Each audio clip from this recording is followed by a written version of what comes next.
ओम नमः भगवते श्रीवासुदेवाय नमः। शांताकारं भुजगशयनं पदं नाभं सुरेशं विश्वधारं गगनसदृशं मेघवर्णं शुभंगं लक्ष्मीकान्तं कमलनयनं योगनिर्ध्यानगम्यं वन्दे विष्णु भवभयहरं सर्वलोकैकनाथं सर्वलोकैकनाथं बोल सच्चिदानंद भगवान की जय। बांके बिहारी लाल की जय। मैया के नवरात्रे चल रहे हैं और मैया के जय जयकारे बड़े धूमधाम से हर घर में और सभी मंदिरों में हमारे प्रिय भारत देश में गूंज रहे हैं और गूंजते रहें। हमारे भगवान से यही प्रार्थना है कि माँ के जयकारे यूँ ही गूंजते रहें। परम स्नेही भक्तजनों, सादर प्रणाम। हमारे गूगल के जितने भी पदाधिकारी हैं उन सभी को हमारा सादर प्रणाम। वो हमारा बहुत सहयोग दे रहे हैं और ब्लॉगर पे जितने भी पदाधिकारी हैं हमारी सहायता में लगे हुए हैं, हमारा उन सबको हार्दिक प्रणाम। और फेसबुक पे जितने भी पदाधिकारी और मीडिया प्रभारी जो लगे हुए हैं हमारे इन लेखों में सुधार करने में, लिखने में, इनको आगे बढ़ाने में, आप सभी का हमारा हार्दिक नमस्कार। जय हिंद, जय भारत।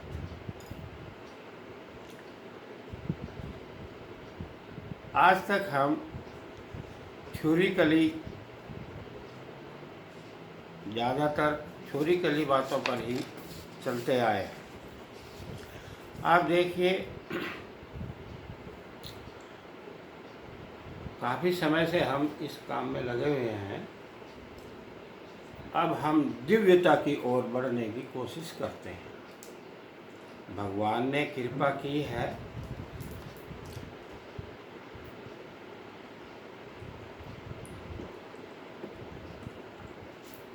जब भगवान ने हमारे ऊपर कृपा की है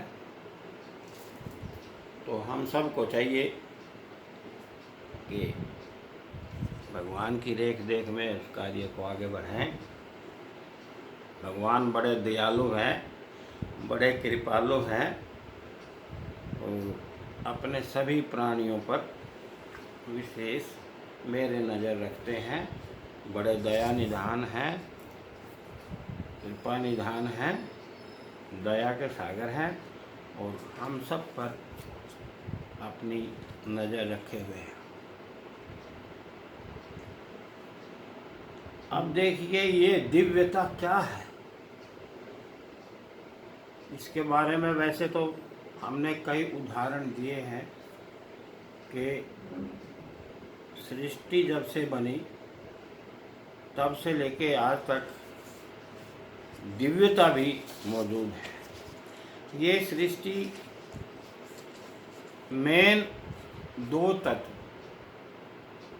प्रकृति एंड पुरुष, प्रकृति के मेन 5 तत्व और पुरुष आत्म तत्व, ये 2 प्रकार के तत्व, पुरुष आत्म तत्व ये जो है ये आध्यात्मिक तत्व लिया गया है, ये आध्यात्मिकता से है।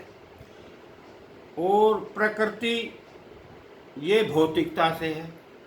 इसमें हमारे इस भौतिक संसार के मेन 5 तत्व लिए गए हैं। तो सृष्टि जो है 2 मेन तत्वों के मेल से बनी, प्रकृति एंड पुरुष, अध्यात्म और भौतिकी। अब आज का विषय हमारा है, भाई भगवान ने अवतार तो ले लिया, ये तो पीछे हमने कई बार जिक्र कर दिया। अब ये अवतार जो है इसमें ये क्या करते हैं, वैसे तो मेन उद्देश्य इस सुंदर सृष्टि का, इस दिव्य सृष्टि का, इस परमपिता परमात्मा कि जो ये इतनी प्यारी सुंदर सृष्टि बनाई हुई है हमारे लिए, आप सब के लिए, तो इसकी रक्षा करना, इसका रख रखाव करना, कभी कभी कोई ऐसी प्राकृतिक प्रकोप या विडंबना आ जाए तो उससे बचने के लिए जो है ये अवतार, इन पे भगवान की विशेष कृपा होती है, और अगर इनकी समझ में आ जाए तो ये ऐसी कृपा कर देते हैं। जैसे कि पीछे सभी अवतारों में दिखाया गया है, 12 अवतार सृष्टि को नीचे जो चली गई थी उसको ऊपर लेके आए, तो पृथ्वी को लेके आए, या और भी कई ऐसी बातें हैं जो राक्षसों ने युद्ध किया, राक्षसों से पृथ्वी को बचाया, तो कई बातें हैं। अब भी भगवान ने अगर अवतार लिया हुआ है, वैसे तो लिया हुआ है, ये साक्षात्कार हो चुका है। जब साक्षात्कार हो चुका है तो उसमें कोई शंका का तो कोई विषय है नहीं। हमारे यहाँ भगवान प्रकट हो चुके हैं। 1996 में भगवान हमारे बेडरूम में 9:17 पर प्रकट हो चुके हैं। हमने बड़ी अच्छी तरह से दर्शन किए हैं, ये बात नहीं है। मौनी रूप के और दिव्य रूप के साकार रूप में साक्षात भगवान के दर्शन किए हैं। अब ये तो जैसे कि पहले नाम देते हैं, ये कौन सा है, ये कौन सा भगवान प्रकट हुआ। भगवान तो भगवान है, और गोल्डन पर्ल जो है उनकी ड्रेस पे नीचे से लेके और ऊपर तक ये जड़े हुए थे, और इसलिए हमने उनको मोतियों वाली सरकार के नाम से पुकारा है। हमारे महाराज जी हमसे पूछने लगे, क्यों वे रोहतास, फिर आपने उनको क्या नाम दिया? माँ जी, मैंने उनको मोतियों वाली सरकार के नाम से पुकारा है। ये तो हमारी मोतियों वाली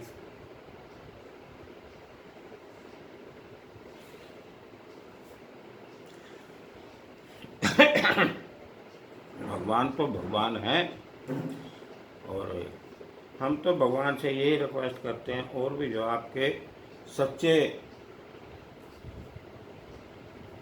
लगनेशु हैं, जिज्ञासु हैं, आप उनको दर्शन दें। तो भगवान प्रकट हो चुके हैं,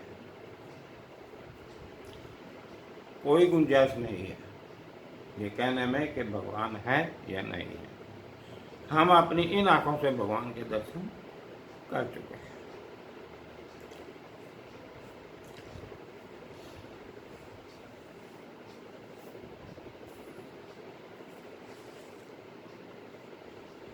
अब आज का विषय हमारा है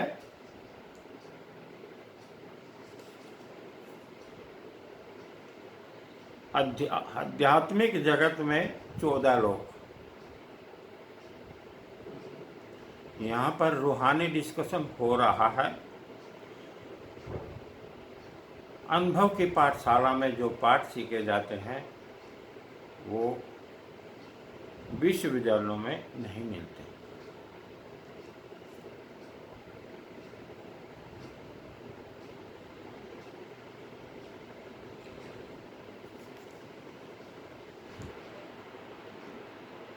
आध्यात्मिक दृष्टि से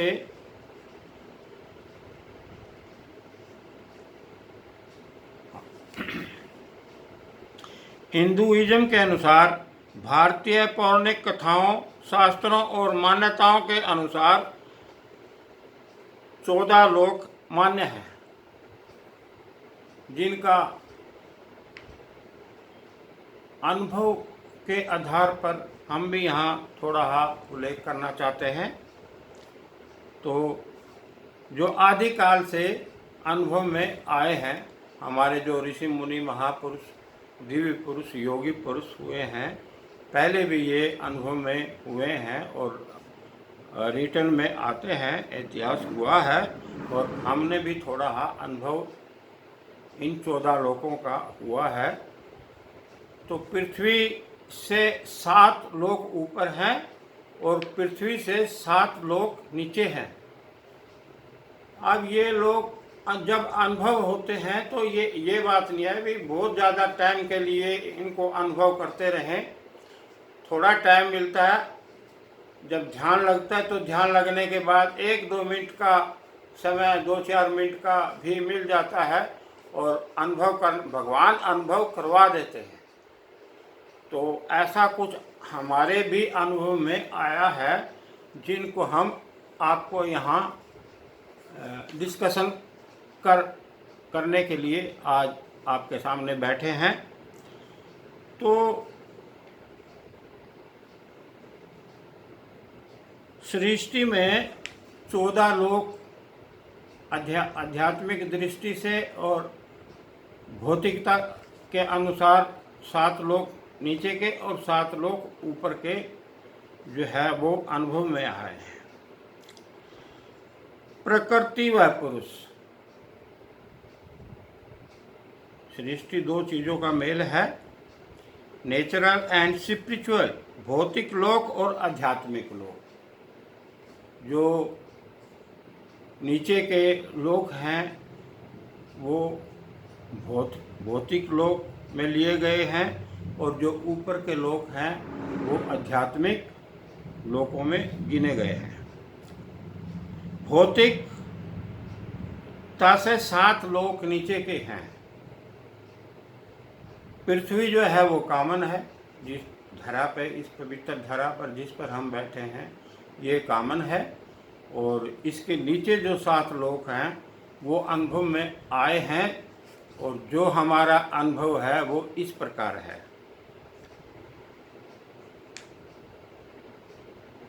थल लोक, ये जो पृथ्वी है थल लोक है, इसमें जब हम नीचे को जाएंगे, हमारा ध्यान जब लगेगा और ध्यान जब नीचे को जाएगा तो थल लोक में हमारे ध्यान के अनुसार कुछ जीव जो हैं वो नज़र आते हैं। वो भी दिव्य जीव हैं जो नीचे ज़मीन में जाने के बाद थोड़े बहुत प्राणी जो हैं वो इसमें, उनके अंदर भी आत्म तत्व है, चाहे थलचर है, चाहे जलचर है, चाहे नभचर है, सब में तत्व तो विराजमान है। लेकिन योग्यता अपनी अपनी होती है हर जीव की, तत्व सब में बराबर है। तो थल लोक में भी जीव देखे गए हैं, इसमें मिक्सचर है, जैसे कि छोटे छोटे जीव, कीड़े मकोड़े और कछुआ, सर्प, इस प्रकार के कई प्रकार के जीव इसमें कीड़े मकोड़े मिलते हैं। तो इसमें जीव हैं थलचर में, और कुछ जीवों में थलचर में दिव्यता भी है। इसके आगे है, थल लोक से आगे इसमें शक्ति लोक, इसे शक्ति लोक भी बोला गया है, क्योंकि सारी शक्तियां इस ऊपरली सतह में तकरीबन होती हैं, जैसे मेटल या ऊर्जा और एनर्जी, पावर, कई चीज़ें जो हैं ऊपरली हिस्से में पाई जाती हैं। सेकेंडली, जीवलोक, रतन लोक, सभी अमूल्य रतन जो हैं दूसरे नंबर पर ये आता है जीवलोक। यहाँ पर एक जीव होता है कच्छू के आकार का, कच्छू के आकार का, उसके पास दिव्य शक्तियाँ होती हैं, दिव्य नेत्र होते हैं। और जब एक योगी भगवान की कृपा पाकर, जब एक किसी योगी पे कृपा होती है और वो नीचे की ओर जाता है, तो दूसरे नंबर पर ये जो है जीवलोक, रतन लोक, यहाँ ये जीव कच्छू के आकार का होता है, उससे मिलता है, उसके पास दिव्य नेत्र होते हैं और वो उनको दिव्य नेत्र की जो एनर्जी है, पावर है, वो प्रदान करता है। और वहाँ पर रतन लोक, रतन का भंडार भी बहुत ज़्यादा होता है। वो लालच देता है, प्रलोभन देता है कि आप और क्या करोगे, ये देखो इतना रतन, सोना चांदी, हीरे मोती जवाहरात, वहाँ पर भंडार ही भंडार है, दूसरे नंबर पे आप ये ले लो। तो जो भगवान का भगत होता है, सच्चा भगत, सच्चा लगनेसु, वो किसी प्रलोभन में आता ही नहीं है, उसको तो दिव्यता की जरूरत है और वो दिव्य नेत्र वहाँ से मिलते हैं। तीसरे नंबर पे आता है नागलोक। नागलोक, इसे मणिलोक भी बोलते हैं। एक नागों का देवता होता है नागलोक। ये सब यहाँ बातें अनुभव के आधार पर हो रही हैं। और उसके पास मणि होती है, हीरे की कणी के समान एक ब्रीक मणि होती है। तो जो नागलोक होता है, जब उसका मंथन होता है या उसको थोड़ा बहुत टॉर्च किया जाता है, तो वो अपनी जीवा निकाल करके वो कहता है मेरे पास तो ये मणि है, आप ये ले लो, मेरे को बख्शो। तो मणि उसके पास है, मणिलोक भी इसे बोला जाता है। और ये नागलोक है, वैसे इसको मणिलोक भी बोला जाता है। दिव्य मणि होती है इसके पास, ये दे देते हैं, प्रदान कर देते हैं। जब ये दिखता है भी ये कोई भगवान का परम भगत लगने से ग्रेस ऑफ गॉड इसके पास है, और दे देते हैं। ग्रेस ऑफ गॉड होती है तभी तो इन लोकों में जाया जाता है। तो नीचे के दिव्य लोक हैं, तो दिव्य आत्मा ही नीचे जा सकती है। फिर इसके बाद है चारवां है वरुण लोक। चौथा लोक है वरुण लोक। वरुण लोक, एक वरुण क्या होता है? क्या होता है वरुण? कलशा होता है, अमृत का कलश होता है। एक वरुण लोक होता है सृष्टि के अंदर, और उस वरुण लोक के अंदर एक सफ़ेद रंग की वाइट शिप उसके अंदर घूमती रहती है। वो दिव्य है, वो मत्स्य है, वो जो वाइट मत्स्य जो है वो दिव्य है, और वो वरुण लोक में रहती है। और उसमें उसके पास जो दिव्यता है वो इस भगत, जो भी भगत वहाँ पहुँचता है उसको दे देते हैं। पांचवा है रसलोक। रसलोक, ये जो हमारा ब्लड है ये भी सृष्टि है, वो भी सृष्टि है। वो स्थूल सृष्टि है हाई लेवल पे, और ये सूक्ष्म सृष्टि है। तो जेड़ा ब्रह्मंडे सो ही पिंडे, इसका पहले जिक्र आ चुका है। तो पांचवें नंबर पे आता है रसलोक। ब्लड की तरह इसमें रस होता है, थोड़ा गाढ़ा होता है पानी से, और वो रसलोक है। और वो हमारी छोटी आंत में, इन आंतों में घूमता रहता है, शरीर में घूमता रहता है, जो बोले उसको रसलोक बोला गया है। और इसके बाद आता है पाताल लोक। रसलोक, रसाल लोक। छठा नंबर पे आता है रसाल लोक। रसाल लोक क्या होता है? हमारी जो ये आंतें हैं, बड़ी और छोटी आंतें, ये जैसे जलेबी का आकार होता है। आपने जलेबी देखी, जलेबी खाते हैं, सब लोग खाते हैं। तो जो बड़ा जलेबी मिलता है घुवाने से लोग लेके आते हैं, और छोटी जलेबी जो यहाँ आम मिलती हैं, तो छोटी आंत और बड़ी आंत, इनको रसाल लोक बोलते हैं। अध्यात्म के अनुसार इनका आकार इस जलेबी के आकार का होता है, और ये रसाल लोक हैं। और इनका काम यही है, जो ब्लड का circulation, activation of the blood, और जो हमारी शरीर की कोशिकाएं उनमें जो जितना भी आना जाना, तो ये रसलोक और रसाल लोक का काम है। सातवें लोक पे पाताल लोक। पाताल लोक का जो कलर है, एक कोटा स्टोन होता है हरे से रंग का। कोटे स्टोन जैसा पाताल लोक का रंग होता है। वहाँ पर पानी भी हो सकता है, इतना नहीं, मतलब पानी की जो लहर है वो सीधी चलती है, और 2-3 फुट पानी पाताल लोक में देखा गया।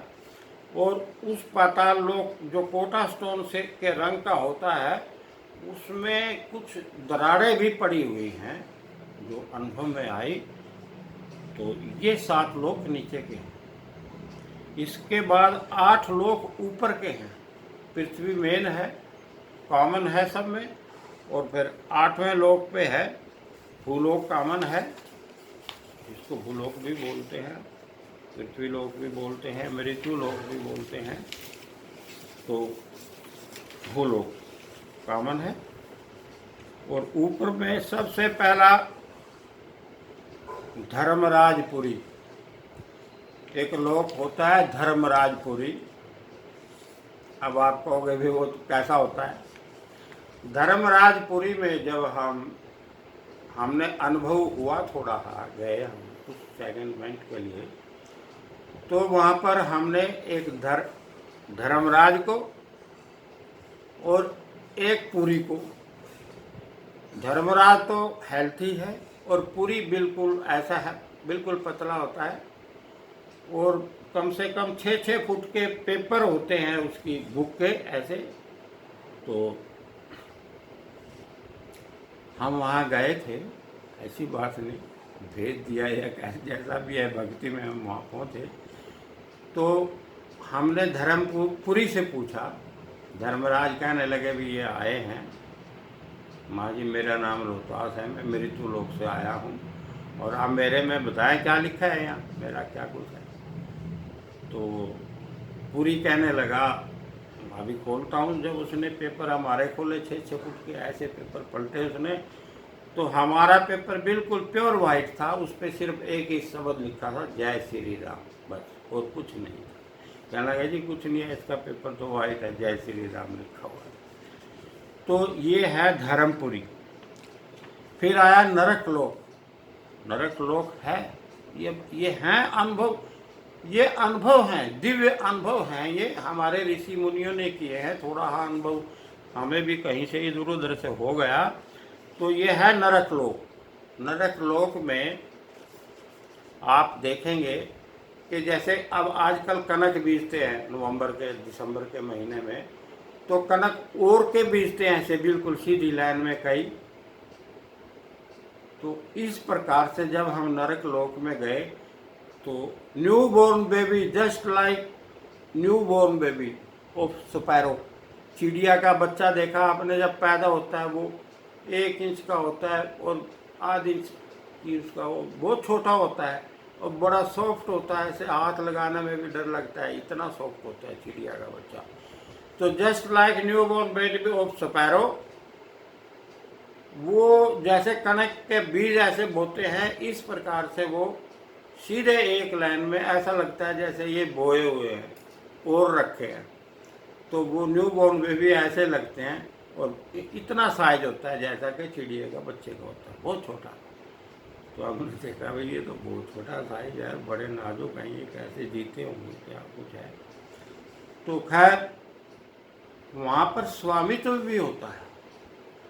ये जो जितने भी लोग हैं धर्मपुरी में, जैसे हमने बताया कि वहाँ स्वामित्व धर्मराज का है। और अब ये जो नरक लोक है, इसमें योग माया का स्वामित्व है। एक योग माया होती है, योग माया शक्तिमान, और उसने दिखाया हमें कि बेटा ये देखो ये सब जीव हैं और जैसा जैसा जिसका नंबर आएगा वो फिर नीचे चले जाएंगे नरक लोक में। और योग माया हमको दिखाया उन्होंने, स्वामित्व योग माया के पास है। तीसरे नंबर पे है स्वर्ग लोक। स्वर्ग लोक में इंद्र देवता का स्वामित्व है और इंद्र देवता हमें बड़े प्यार से मिले। हम थोड़ा अनुभव के आधार पर आपको बता रहे हैं, कोई ऐसी बात नहीं इधर उधर से, या कोई इधर उधर से पढ़कर सुनकर जैसा भी है। तो स्वर्ग लोक जो है इसको इंद्र लोक भी बोलते हैं, और जैसे इसको इंद्र लोक बोला तो इसका स्वामी तो इंद्र के पास है। और इंद्र देवता इतने अच्छे स्वभाव के देवता है कि हमसे तो बड़े प्रेम से मिले। वो 2-3 बार मिले, हम 2-3 बार गए वहाँ। हमें इस जन्म में, इसी जन्म में हमें 2-3 बार स्वर्ग में जाने का मौका मिला। कैसे मिला ये तो हमें नहीं पता। तो इंद्र देवता ने हमारा बड़ा नाम लेके बुलाया, बल्कि ऐसी बात नहीं। तो इंद्र देवता कहने लगे देखो भाई ये रोहतास जी आ गए हैं नीचे, अब पृथ्वी खाली है, अब आप में से कौन जाना चाहेगा। वहाँ पर मैंने 2-4 आदमी, 2 को तो मैंने पहचाना भी है और 1-2 आदमी और मतलब जीवात्माएँ वहाँ पर थी। 5-4 जीवात्माओं को हमने देखा, तो उसमें 2 को हमने पहचाना है, कोई ऐसी बात नहीं। तो इंद्र देवता कहने लगे भाई जाओ नीचे जाओ, पृथ्वी खाली है, स्वामी पृथ्वी का चाहिए, जिसने भी जाना है जाओ। तो कोई आने के लिए तैयार नहीं हुआ। तो इंद्र देवता कहने लगे रोहतास जी आप ही चले जाओ। ठीक है मैं चला जाता हूँ। फिर मैं आ गया। फिर थोड़े दिन के बाद फिर मैं फिर चला गया। वो आदत तो पड़ी गई, फिर जब एक बार आए तो दोबारा भी चले गए, अनुभव तो हो ही गया। इंद्र देवता कहने लगे रोहतास जी तो फिर आ गए भाई, अब तो जाना पड़ेगा। रोहतास जी क्यों आ गए जल्दी? महा कुछ नहीं है वहाँ, मज़ा नहीं आया नीचे पृथ्वी लोक में। अब पृथ्वी लोक में ज़्यादा गर्म, माहौल खराब है। तो फिर इंद्र देवता से हमने कहा कि हमें मोक्ष चाहिए, ये नहीं चाहिए। तो फिर इंद्र देवता कहने लगे मोक्ष तो किसी को नहीं मिलता, मोक्ष पद का अधिकार मिल जाता है, वो आप हमारे साथ चलो देखते हैं। तो फिर इंद्र देवता हमें फिर वही जो है वो धर्मपुरी धर्मराज के पास लेके गए। तो वो कहने लगे आओ आओ महाराज इंद्र देवता जी, अभी देखो ये रोहतास है इसका नाम, ये मेरे साथ आया, आप ये देखो इसका खाता हमें दिखाओ, साफ है क्लियर है क्या चीज़ है। वो कहने लगे इसका खाता बिल्कुल साफ है, कुछ नहीं है, जय श्री राम एक शब्द लिखा हुआ है बस, और कुछ नहीं। तो फिर इंद्र देवता कहने लगे आओ रोहतास जी मेरे साथ आओ। फिर वो मेरे को ले गए बैकुंठ धाम। देखिए मैं सिर्फ ध्यान का अनुभव आपको बता रहा हूँ, कोई ऐसी बात नहीं है जो कोई कहीं मेरे सामने हो। हाँ ध्यान में तो ऐसा अनुभव हुआ जैसे कि मानव के बिल्कुल साक्षात्कार हो रहा, बिल्कुल साफ। तो वहाँ जब हम गए तो दूर से दिखाया, वो कहने लगे मैं नज़दीक से नहीं दिखा सकता, मैं भी दूर से दिखा सकता हूँ आपको बैकुंठ धाम में। वो देखो विष्णु भगवान है, सैया पर लेटे हुए हैं और कौस्तुक मणि उनकी चमक रही थी। यहाँ एक मणि ऐसे लाइट निकल रही थी, देखो ऐसे ऐसे लाइट की किरणें ऐसे। तो वो कहने लगे ये विष्णु भगवान है, देखो ये अपनी सैया पे, बैंगनी रंग का धाम है उनका, जैसे बैंगन का ऊपर से छिलके का कलर होता है इस टाइप का कलर है उस धाम का, डार्क। और देखो ये बेचारे क्या देख कर लेकिन आगे नहीं जा सकते, दूर से दिखा सकता, लेकिन वो अंतर्यामी है। हमारे भगवान विष्णु भगवान तो अंतर्यामी है, उनको पता लग जाता है हाँ भाई आज आया है कोई, का उनको खुशबू ही आ जाती है दूर से।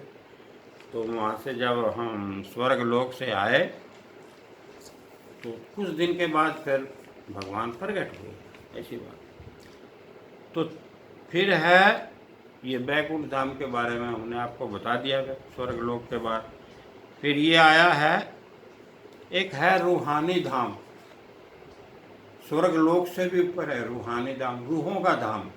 सफ़ेद रूहें बिल्कुल वाइट, जैसे कि भोले बाबे का कैलाश पर्वत वाइट नज़र आता है ना, ऐसे बिल्कुल 100% वाइट वो है रूहों का धाम। और 100% वाइट आत्मा ही वहाँ पर पहुँच सकती है। अब झूठ बोलूँ या आप मेरे पे यकीन करोगे, मैं बताता हूँ आपको कि एक दिन रात को 12 बजे में ऊपर तीसरी मंजिल पे छत पे मंजिल के ऊपर लेटा हुआ था, तो एक बहुत बड़ा स्टार टूटा। तो मेरे पास एक मेरे ताऊ जी बोलते हैं पिताजी के बड़े भाई को, ताऊ जी लेटे हुए थे वहाँ। ताऊ जी एक सबसे बड़ा स्टार जो है ये टूटा, कोई गड़बड़ हुई है, ये हो सकता है, मगर सुना तो है। तो आप मानेंगे नहीं 4 बजे मेरे पास यूएसए से महाराज जी का फ़ोन आया। तो स्वामी एक नामदेव जी कहने लगे कि बेटा आपको पता है महाराज जी पूरे हो गए हमारे प्रेम जी। महाराज जी स्वामी जी एक तारा तो बहुत बड़ा टूटा था, रात को 12 बजे मैंने देखा, मैंने अपने ताऊ जी से भी जिक्र किया, और ये अब आपने फ़ोन ही कर दिया। खैर जय श्री राम, ये तो भगवान की माया है। तो एक रूहानी धाम है, बहुत सुंदर धाम है ये। और हमने भी अनुभव शायद किया है। सतलोक, देवलोक, देवलोक, सतलोक, सबसे ऊपर जो है वो सतलोक है। देवलोक भी उसे बोलते हैं, रूहों का धाम है वो भी। वहाँ पर देवता लोग अपने कारण और सूक्ष्म शरीर से घूमते फिरते हैं। एक है नारायण धाम, लक्ष्मी नारायण धाम। देखिए लक्ष्मी नारायण धाम सबसे ऊपर जाकर लक्ष्मी नारायण धाम हमें देखने को मिलेगा। इकट्ठे रहते हैं लक्ष्मी नारायण धाम। ये खड़े हुए मिलते हैं, बैठते नहीं हैं, खड़े रहते हैं। और सृष्टि की रेख देख में, जब से ये सृष्टि बनी तभी से ये इसकी रेख देख में खड़े रहते हैं, घूमते रहते। भगवान की माया भी अजीब है। तो ये 7 लोक हमने आपको नीचे के बताए और 7 लोक आपको ऊपर के बताए। 14 लोक हैं। और थोड़ा अनुभव, थोड़ा बहुत ध्यान में हमें भी अनुभव हुआ है और हमारे जो ऋषि मुनि हैं उन्होंने भी इसका जिक्र किया है। तो ये ठीक है, कोई ऐसी बात नहीं है। सृष्टि बड़ी सुंदर सृष्टि है। भगवान ने इसकी रचना बड़े अजीब और अद्भुत ढंग से की हुई है, लेकिन मेहनत तो करनी पड़ेगी। अब देखिए ये सारा का सारा खेल जो अनुभव होता है, ये हमारा यहाँ एक इंटरनल डिवाइन यूनिवर्स है, दिव्य यूनिवर्स है यहाँ अंदर। और इतना सूक्ष्म है कि सुई की नोक से भी 400 गुना बारीक होता है। और जब वो खुलता है, हमने अपने चित्रों में दिखा रखा है कि किस तरह से ये खुलता है। तो जब भगवान की कृपा होती है और तत्व जो है वो धीरे धीरे मेहनत करता हुआ दिव्यता को प्राप्त करता है, तो ये खुलता है, ऐसे खुलता चला जाता है। और खुलने के बाद ये इतना बड़ा लेवल भी आपको महसूस होगा कि जैसे आप असली के जो ओपन एटमॉस्फेयर में घूम रहे हैं। तो ये रचना ही अजीब इस सृष्टि की और इस सृष्टि का एक दूसरे के साथ बड़ा घनिष्ठ संबंध है। वैसे तो सृष्टि में हर जीव का, प्राणी का, हर चीज का घनिष्ठ संबंध दर्शाया गया है, दिखाया गया है, बतलाया गया है। और